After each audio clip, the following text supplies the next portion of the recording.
Hello मित्रों। मैं doctor Madhav राजे। मैं साइकेट्रिस्ट हूँ। नागपुर में प्रैक्टिस करता हूँ, अयोध्या नगर में और छावनी में प्रैक्टिस करता हूँ। आज मैं स्ट्रेस इस विषय के ऊपर में आपसे बात करने के लिए आया हूँ। देखिए मित्रों, स्ट्रेस ये बड़ा कॉमन शब्द है ना। आप सब लोग स्ट्रेस के बारे में सुनते हो, स्ट्रेस के बारे में बोलते हो। और हालांकि कई लोग ये कहते हैं कि स्ट्रेस नहीं रहना चाहिए, स्ट्रेस खराब होता है ना। आमतौर पे लोग ये कहते हैं मित्रों। आप डॉक्टर हो, प्रैक्टिस करते हो, और आप भी सोचते हो कि स्ट्रेस नहीं रहना चाहिए। क्या सच है? स्ट्रेस नहीं रहना चाहिए? क्या कहते हो? स्ट्रेस अच्छा है कि बुरा है? मित्रों देखिएगा, सबसे पहले अगर आप डॉक्टर हो और आपको अगर आपका कोई रिलेटिव या आपका कोई बच्चे या आपका कोई रिश्तेदार या आपका कोई क्लाइंट 10 साल की उम्र का अगर जो है, या 50 साल की उम्र का भी जो है, अगर आपको पूछे स्ट्रेस क्या होता है, स्ट्रेस की डिफाइन करिए, तो क्या जवाब देंगे? चलिए स्ट्रेस की डेफिनेशन के बारे में सोचते हैं। देखो मित्रों, ह्यूमन बीइंग का जो ब्रेन होता है वो हमेशा एक्सपेक्टेशंस में उलझा रहता है। हमारे कुछ ना कुछ एक्सपेक्टेशन होती है हर चीज के बारे में, और हमारी रियलिटी भी होती है उस एक्सपेक्टेशंस के कनेक्शन में। तो जो रियलिटी है और जो एक्सपेक्टेशन है, इसके बीच का जो फासला है, ये फासला तय करता है स्ट्रेस को, पैदा करता है स्ट्रेस को। तो ये फासला अगर ना हो तो स्ट्रेस नहीं रहता या पॉजिटिव रहता। स्ट्रेस ना रहना बोले तो मानवीय भाषा में, आजकल की बोली भाषा में, स्ट्रेस ना रहना बोले तो स्ट्रेस पॉजिटिव रहना, स्ट्रेस रहना बोले तो निगेटिव रहना, क्योंकि उसके इफेक्ट आपके ऊपर में निगेटिव होते हैं। ठीक है।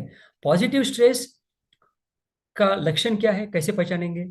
अगर मन में आनंद है, समाधान है, तो समझिए पॉजिटिव स्ट्रेस है। मन अगर चिड़चिड़ा नहीं है तो पॉजिटिव स्ट्रेस है। आप जो काम कर रहे हो उसके बारे में आपको फ्रस्ट्रेशन नहीं है, जल्दबाजी नहीं है, आप वेट कर सकते हो, तो आप पॉजिटिव स्ट्रेस में हो। आप देखते हो आपके पास में पेशेंट आते हैं, वो बहुत इंटॉलरेंट होते हैं या वो इम्पेशेंट होते हैं, वो बैठ नहीं सकते, वो बोलते मेरा नंबर जल्दी लगाओ। क्या मतलब हुआ? मेरा नंबर जल्दी लगाओ, मैं बैठ नहीं सकता।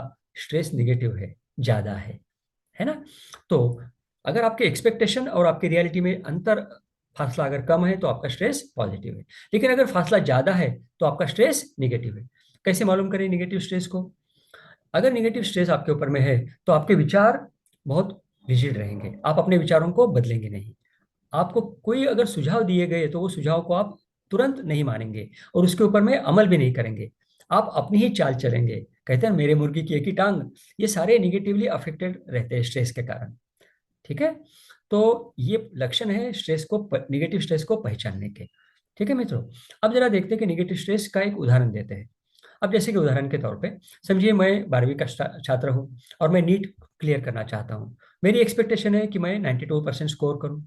लेकिन जो एग्जाम मैं दे रहा हूँ डे टू डे लाइफ में, एवरी मंथ में या सेमेस्टर में, उसमें मेरे स्कोर आ रहे हैं 80% सपोज, या 70%। तो फासला ज्यादा हुआ। अगर ये 10 या 20% का फासला है तो मुझको ये लगेगा कि शायद ये फासला मैं तय नहीं कर पाऊंगा, ये फासला मैं क्रॉस नहीं कर पाऊंगा, ओवरकम नहीं कर पाऊंगा।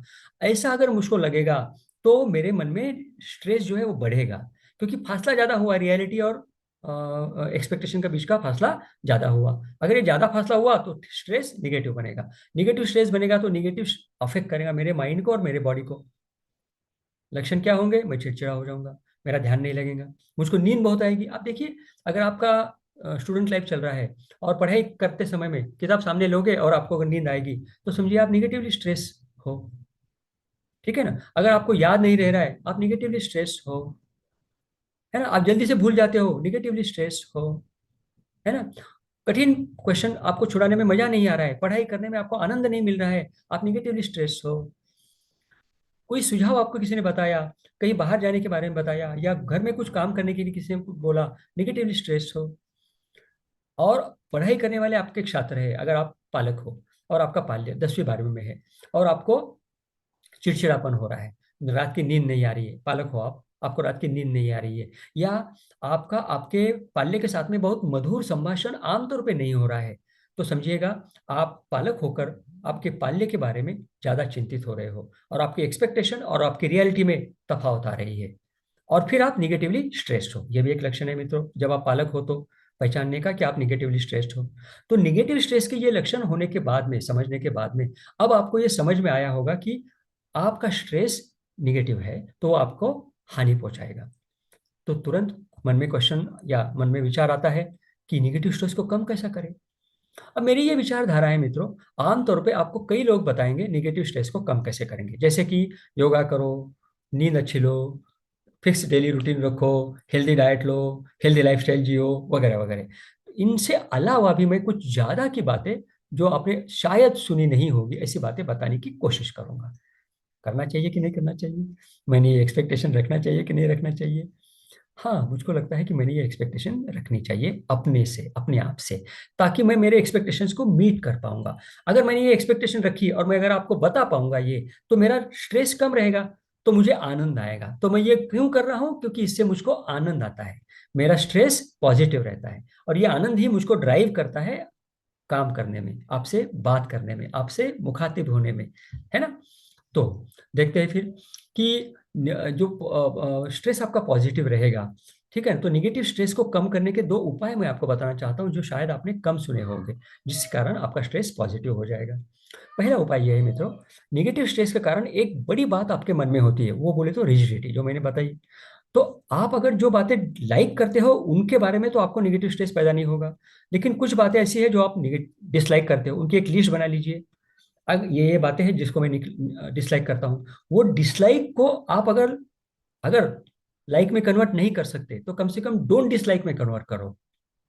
डिसलाइक को अगर कर सकते हो तो लाइक में कन्वर्ट करो, मन ही मन में। अगर आप ऐसा कर पाएंगे तो आपका स्ट्रेस कम हो जाएगा, ठीक है। उदाहरण के तौर पे, जैसे कि सपोज आप कोई पढ़ाई कर रहे हो, कोई सब्जेक्ट है जो आपको आप डिसलाइक करते हो, या आपको इतना अच्छा नहीं लगता, या आपका इंटरेस्ट कम है। क्या मतलब हुआ इसका? आपका वो सब्जेक्ट जब भी करोगे तो स्ट्रेस बढ़ेगा। ऐसे समय में आप क्या कर सकते हो? वो सब्जेक्ट को लाइक के साथ में या डोंट डिसलाइक के साथ में कनेक्ट कर सकते हो। कैसे करें? अब समझो कोई डिसलाइक वाली बात आप कर रहे हो, या उसमें आप उलझ गए हो, या आप कनेक्टेड हो, तो उसके साथ में लाइक वाली बात को ऐड करो। जैसे उदाहरण, सपोज मुझको कोई काम बताया मेरे घर के लोगों ने कि जाकर के ये काम करके आओ, और उस समय में सपोज मेरा एक्सपेक्टेशन मेरे से थी कि मैं आराम करूं या टीवी देखूं या और कोई काम करूं। उस समय में मुझको बताया गया कि नहीं नहीं, तुम जाकर के ये काम करके आओ, और मेरे पास में अगर मैं ना बोलूंगा तो स्ट्रेस बढ़ेगा, इसलिए मैंने उनको बोला हाँ। अब हाँ बोल करके मेरा मन तो समाधान ही नहीं है, क्योंकि मेरा मन तो लगा था कि मैं टीवी देखूंगा करके। अब मैं क्या करता हूँ, मेरी लाइक वाली बात, जैसे कि मुझको पान खाना अच्छा लगता है, तो मैं खुद को क्या बोलता हूँ कि ठीक है भाई, ये काम करके आऊंगा और आते आते पान खा के आऊंगा। देखो, मैंने मेरे पॉजिटिव चीज से, मेरे लाइकिंग की चीज से मेरे डिसलाइकिंग को अटैच कर दिया। तो इस तरह से मेरी डिसलाइकिंग जो है वो डिसलाइकिंग नहीं रहती, वो डोंट डिसलाइक में या लाइक में कन्वर्ट हो गई। तो हमेशा अपनी लाइकिंग की चीज को डिसलाइकिंग की चीज में अटैच करिए, और डिसलाइकिंग की लिस्ट को कम करते जाइए। विचार ही ऐसे बनाइए, इसके आगे के स्टेप बता रहा हूं, विचार ही ऐसे बनाइए कि आप बहुत सारी चीजों को लाइक करें या डोंट डिसलाइक में लिस्ट में सम्मिलित करें, डिसलाइक की चीज लिस्ट कम करें। अगर ऐसा करेंगे तो आपका स्ट्रेस हमेशा के लिए, लाइफ टाइम के लिए कम हो जाएगा। ठीक है मित्रों। अब दूसरी बात बताता हूँ।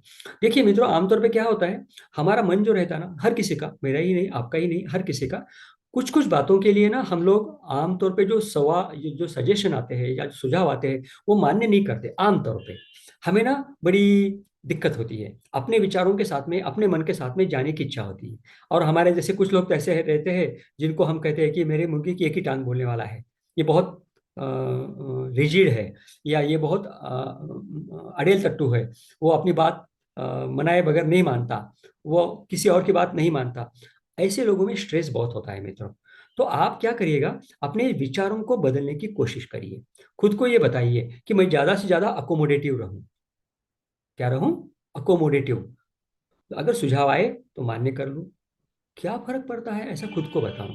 सुझाव मान्य करने से कुछ हानि नहीं होने वाली है यार, मैं उसे अमल में लाऊंगा। मेरे को पटने के बाद, मुझको अच्छा लगने के बाद में सुन तो लूं, उसके ऊपर विचार तो कर लूं, सामने वाले के शूज में पैर डाल करके उसके जैसा उस विषय में सोच तो लूं। ये बात खुद को बताइए। अगर आप सामने वाले के शूज में पैर डाल करके उसकी भावना को समझ करके वो पिक्चर या वो इवेंट को देखेंगे, तो आपको भी लगेगा कि जो वो कह रहा है उसमें कोई तथ्य है, उसमें कोई मेरिट है, उसमें कोई पसंद आने वाली, लाइक होने वाली बात है। आप उसे लाइक करो या ना करो, लेकिन ये तो आप एक्सेप्ट कर सकोगे, एडमिट कर सकोगे, अंडरस्टैंड कर सकोगे, कॉम्प्रहेंड कर सकोगे कि हाँ यार, उसके विचार में, उसके पॉइंट ऑफ व्यू में कोई ना कोई सत्य है, कोई ना कोई तथ्य है, कोई ना कोई मेरिट है। इतना भी अगर आपने एक्सेप्ट कर लिया तो आपका स्ट्रेस कम हो जाएगा। फिर अगर आप अपने बात को, अपने मन को मना पाओगे, है ना, कन्विंस कर पाओगे, है ना, हौले हौले, धीरे धीरे अगर कर पाओगे और उसके जैसा सोचने भी लगोगे, तो आपका स्ट्रेस कम हो जाएगा। ठीक है। इसका सबसे बड़ा फायदा क्या होगा मालूम है तो आपको? कोई आपको नहीं बताया होगा, ये बात मैं आज बता रहा हूँ। मित्रों, सच्ची बात बताता हूँ, अगर आपने ऐसा करा तो आपका इमोशनल इंटेलिजेंस बढ़ेगा। सच, सच कह रहा हूँ। पता है, इमोशनल इंटेलिजेंस सिमेंटिक इंटेलिजेंस से भी बड़ा होता है। आपको पता होना चाहिए इमोशनल इंटेलिजेंस क्या है ना? सिमेंटिक इंटेलिजेंस बोले तो एकेडमिक इंटेलिजेंस, स्कोर करने वाला, पढ़ाई करने वाला इंटेलिजेंस। इमोशनल इंटेलिजेंस बोले तो खुद के इमोशंस को समझना, सामने वाले को इमोशंस को समझना और उसको ब्रिज करना, कनेक्ट करना, उस कनेक्ट के साथ में, उस व्यक्ति के साथ में तालमेल लगाना, इसको कहते हैं इमोशनल इंटेलिजेंस। आज के तारीख में मित्रों, जिसका इमोशनल इंटेलिजेंस हाई है वो ज्यादा यशस्वी है। तो अगर आपको यशस्वी होना है तो अपने स्ट्रेस को निगेटिव करिए, दो तरीके मैंने बताए, और उसके साथ में आपका इमोशनल इंटेलिजेंस बढ़ेगा तो आप यशस्वी पे हो जाओगे।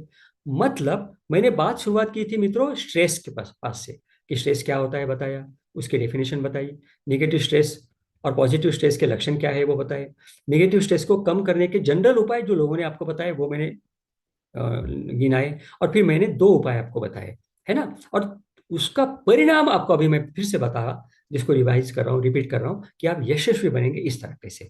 ठीक है। तो स्ट्रेस आपको यशस्वी बनाता है। ठीक है। तो आज से अगर हो सके, अगर आप मेरी बात को मान लो, मेरी बात को सीरियसली लो, तो रोज सुबह, दोपहर को, रात को 3 बार एक नोटबुक पे लिखिएगा। क्या लिखेंगे? Stress makes you successful. लिखिए, stress makes you successful. Stress is good, stress makes you successful. 3 बार लिखिएगा और देखिएगा क्या रंग लाता है ये सुझाव या ये विचार आपके जीवन में। आपको डेफिनेटली पॉजिटिव इफेक्ट मिलेगा मित्रों। इसी उम्मीद के साथ में, इसी विचार के साथ में, फिर आज का सेशन को मैं विराम देता हूँ और आपसे विदा लेता हूँ। Thank you so much. आपने पेशेंटली सुना, सुनते रहिएगा, लाइक करिएगा और मुझको कमेंट में बताइएगा। अगर आपको मेरे साथ में बात करनी है तो मुझको फ़ोन भी करिएगा। मेरा नंबर है 9822947102। मैं लाइफ कोच के रोल से आपको मदद करना चाहता हूँ, आपका लाइफ कोच बनना चाहता हूँ। वो आपकी मैं अपने तरफ से ये एक्सपेक्टेशन रखता हूँ और काबिलियत भी रखता हूँ। आप ही बताइए कि अगर मैं काबिल हूँ तो मुझको कनेक्ट करिएगा। Okay, fine, bye bye, tata, take care.